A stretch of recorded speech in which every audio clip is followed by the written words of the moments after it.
சங்கீதம் 148.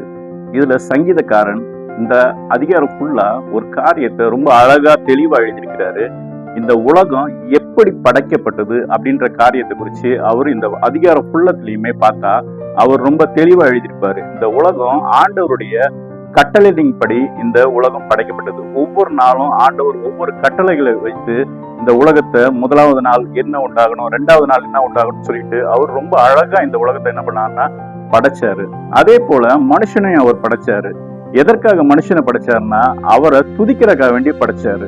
இந்த வானம், பூமி, நட்சத்திரம், சூரியன், சந்திரன் எதற்காக படைச்சாருன்னா அவர் டெய்லி என்னென்ன கட்டளையை கொடுத்தாரோ அதே மாதிரி இந்த சூரியனா இருந்தாலும் சரி, சந்திரனா இருந்தாலும் சரி, நட்சத்திரங்களா இருந்தாலும் சரி, அவர் சொன்ன வேலையை சரியா செய்து. ஆனா இந்த மனுஷனை எதற்காக படைச்சாருன்னா துதிக்கிறதுக்காக வேண்டி படைச்சாரு.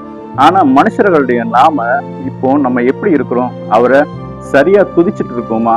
அவரை கனப்படுத்திட்டு இருக்கோமா? அவருக்கு உண்டான மகிமையை நம்ம அவருக்கு செலுத்திட்டு இருக்கோமா? சிந்திச்சு பார்ப்போம். நல்லதை பார்ப்போம், நல்லதை பகிர்வோம்.